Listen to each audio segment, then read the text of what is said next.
ये है New Zealand, Pacific ocean के बिल्कुल साउथ में, ऑस्ट्रेलिया से करीबन 4000 किलोमीटर दूर, दुनिया का दूसरा सबसे पीसफुल कंट्री।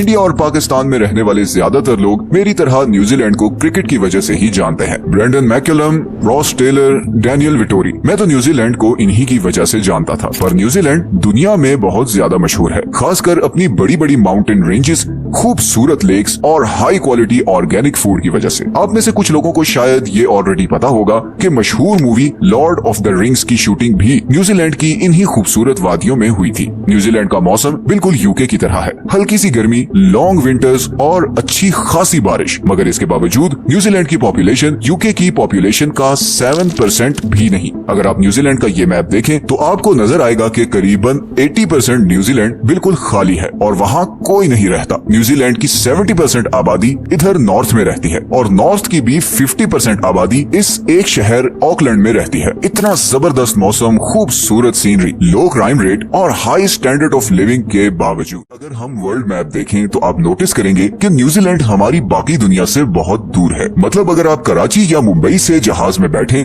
तो ये पूरा अरेबियन सी और इंडियन ओशन को क्रॉस करके करीबन 18 से 22 घंटे की फ्लाइट के बाद ही आप न्यूजीलैंड पहुंच सकते हैं। और अब सवाल ये पैदा होता है कि इंसान दुनिया से इतनी दूर इस आइलैंड तक पहुंचा कैसे। अब यहाँ पर मल्टीपल व्यूज हैं। अगर हम न्यूजीलैंड की ऑफिशियल वेबसाइट पे जाएं तो वहाँ ये लिखा है कि आज से 1000 साल पहले लगभग 1320 से 1350 के बीच माओरी लोगों ने न्यूजीलैंड को डिस्कवर किया। माओरी पैसिफिक ओशन के इन सारे आइलैंड्स, जिन्हें पोलिनेशियन आइलैंड्स भी कहा जाता है, इन पर रहने वाले लोगों को कहा जाता था। ऑफिशियल सोर्सेज के मुताबिक माओरी 13वीं सदी के आसपास अपने ये सारे आइलैंड्स छोड़कर बड़ी बड़ी कश्तियों में बैठे और इधर न्यूजीलैंड पहुंच गए। ये लगभग वही जमाना बनता है जब मंगोल्स और चंगेज खान पूरे यूरो एशिया पर अपना कंट्रोल ले रहा था। लेकिन अब सवाल ये पैदा होता है कि ये लोग अपने पुराने आइलैंड्स छोड़कर न्यूजीलैंड आए ही क्यों। इस सवाल का खोज लगाने के लिए जब हमने रिसर्च की तो कुछ आर्टिकल से पता चला कि माओरी के अपने हिस्टोरिकल रिकॉर्ड्स में थोड़ा सा डिफरेंस है। माओरी ट्रेडिशंस के मुताबिक न्यूजीलैंड 13वीं सदी में नहीं बल्कि उससे भी 500 साल पहले अराउंड 750 एडी में कूपे नाम के एक माओरी ने डिस्कवर किया था। कूपे एक फिशरमैन था जो अपने और अपने ट्राइब के लिए मछलियां पकड़ता था। मगर फिर ऐसा होना शुरू हुआ कि जब भी वो जाल लगाता तो उसकी मछलियां उस एरिया में पाए जाने वाले ऑक्टोपस खा जाते और इन लोगों के हाथ कुछ भी न लगता।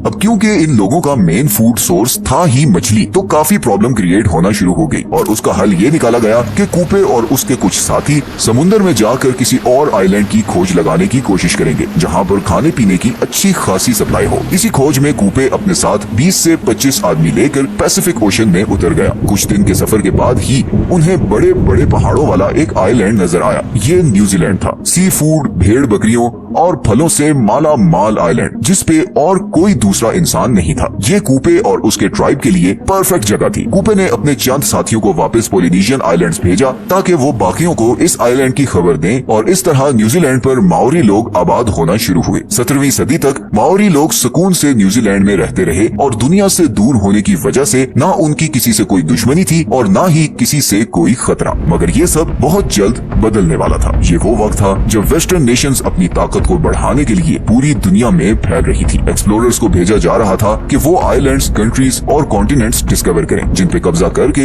यूरोपियन कंट्रीज अपनी पावर बढ़ा सकें। इसी सिलसिले में एक Dutch explorer Abel Tasman Pacific Ocean के साउथ में किसी कॉन्टिनेंट की खोज में निकला, बिकॉज उस वक्त यूरोपियंस का ख्याल था कि इस हिस्से में कोई कॉन्टिनेंट जरूर होगा और अगर ऐसा हुआ तो वो यूरोपियन कंट्रीज के लिए बहुत सी अपॉर्चुनिटीज के दरवाजे खोल देगा। 1642 में टैस्मैन ने न्यूजीलैंड को डिस्कवर किया, मगर उसने जब वहाँ उतरने की कोशिश की तो उसकी माओरी लोगों के साथ जबरदस्त खूनी लड़ाई हुई और मजबूरन उसे भागना पड़ा। फिर 1769 में एक ब्रिटिश ऑफिसर जेम्स कुक इसी कॉन्टिनेंट को ढूंढता हुआ न्यूजीलैंड आ पहुंचा। एक दफा फिर जेम्स के फौजियों और माओरी लोगों में जबरदस्त लड़ाई हुई और उसमें कई माओरी चीफ भी मारे गए। जेम्स को वापस जाना पड़ा, मगर इस बार उसने न्यूजीलैंड और इस सारे सफर का डिटेल्ड मैप बना लिया और इसी मैप के थ्रू फिर 18वीं सदी में यूरोपियंस इस आइलैंड तक पहुंचना शुरू हुए और इस बार उन्होंने माओरी लोगों के साथ बड़े स्मार्ट तरीके से डील किया। उन्हें ट्रेड और प्रॉफिट प्रॉफिट का लालच देकर ब्रिटिशर्स ने उधर अपनी नेवल पोर्ट्स बनाना शुरू की और फिर 100 साल बाद ही ब्रिटिशर्स ने न्यूजीलैंड का कंप्लीट कंट्रोल ले लिया। ब्रिटिशर्स और माओरी लोगों के दरमियान 1840 में एक ट्रीटी साइन हुई जिसे द ट्रीटी ऑफ वाइतांगी कहा जाता है और इस ट्रीटी के बाद न्यूजीलैंड ऑफिशियली यूरोप और ब्रिटिश एम्पायर का हिस्सा बन गया। उस वक्त माओरी लोगों की पॉपुलेशन करीबन 2 लाख थी, लेकिन अगले 100 सालों में ये पॉपुलेशन बढ़ने के बजाय 2 लाख से कम होकर 40,000 तक पहुंच गई और उसकी 2 मेन रीजंस थी। असल में जब यूरोपियन लोग इधर आए तो उनके साथ वो बीमारियां भी इधर आई जो उस वक्त यूरोप में आम थी। प्रॉब्लम ये थी कि माओरी लोगों में इन डिजीजेस की इम्यूनिटी डेवलप नहीं हुई थी और इसीलिए यूरोपियन इमिग्रेशन के बाद लोकल माओरी लोग बीमार होकर मरना शुरू हो गए। दूसरा, 19वीं सदी में न्यूजीलैंड एक बहुत ही वायलेंट जगह बन चुका था। ट्रीटी ऑफ वाइतांगी के सिर्फ 5 साल बाद ही ब्रिटिशर्स और लोकल माओरी के दरमियान लैंड ओनरशिप को लेकर एक सीरीज ऑफ वॉर शुरू हो गई जो अगले 40 साल तक चलती रही। इन वॉर्स में बहुत ज्यादा लोकल माओरीज मारे गए और फाइनली ये सारा सिलसिला 1881 में जाकर रुका जब माओरी के सारे बड़े चीफ्स मारे जा चुके थे और माओरी मूवमेंट बुरी तरह क्रश हो चुकी थी। अब ब्रिटिशर्स भी ये समझ चुके थे कि लोकल्स को डेवलपमेंट प्रोसेस में इंक्लूड किए बगैर आगे नहीं बढ़ा जा सकता और इसीलिए इन वॉर्स के फौरन बाद ब्रिटिश गवर्नमेंट ने लोकल्स को इलेक्टोरेट प्रोसेस से लेकर हर डेवलपमेंट प्रोजेक्ट में की स्टेक होल्डर बना दिया और इस तरह न्यूजीलैंड में पीस और प्रोग्रेस का सफर फाइनली शुरू हुआ। लेकिन फिर भी आज जैसे हमने वीडियो के शुरू में आपको दिखाया था, न्यूजीलैंड का इतना ज्यादा एरिया खाली क्यों है और सारे लोग इधर नॉर्दर्न आइलैंड में ही क्यों रहते हैं? असल में न्यूजीलैंड का ये सदर्न रीजन बिल्कुल खाली इसलिए है क्योंकि इस सारे एरिया पर रहना या कंस्ट्रक्शन करना नियरली इम्पॉसिबल है। न्यूजीलैंड के सदर्न पार्ट में हर तरफ माउंटेन रेंजेस हैं। इस सारे एरिया में हर तरफ ऊंचे ऊंचे पहाड़ हैं और जमीन इतनी अनइवन है कि इवन बेसिक इंफ्रास्ट्रक्चर जैसे रोड वगैरह बिल्ड करना भी ऑलमोस्ट इम्पॉसिबल है। पहाड़ों के इस तरफ ये ईस्टर्न साइड की जमीन बहुत ही खुश्क और इनफर्टाइल है जिसकी वजह से यहाँ पर इरिगेशन वगैरह भी नहीं हो सकती। इसीलिए न्यूजीलैंड की मेजॉरिटी पॉपुलेशन इधर नॉर्दर्न आइलैंड पर रहती है।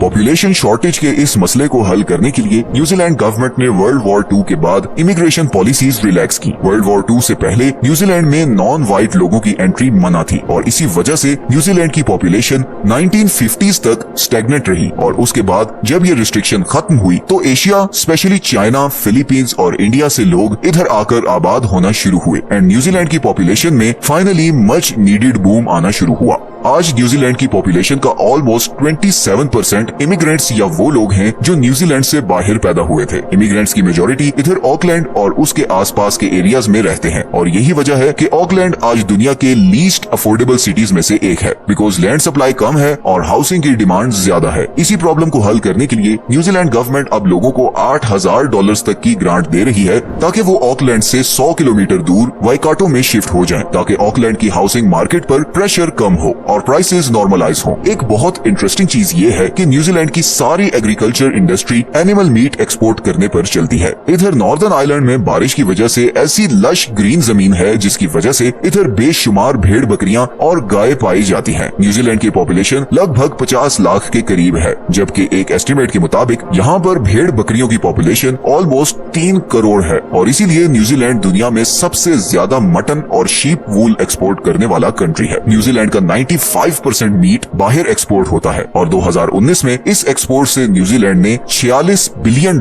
का रेवेन्यू कमाया। न्यूजीलैंड दुनिया की 50वीं बड़ी इकोनॉमी है और इस इकोनॉमी का main source of revenue agricultural export है। $46 बिलियन सिर्फ गोश्त की एक्सपोर्ट से कमाना एक अनबिलीवेबल चीज है और ये इंडिया, पाकिस्तान और बांग्लादेश के लिए एक मोटिवेशन होनी चाहिए क्योंकि ये तीनों प्राइमरीली एग्रीकल्चरल कंट्रीज हैं।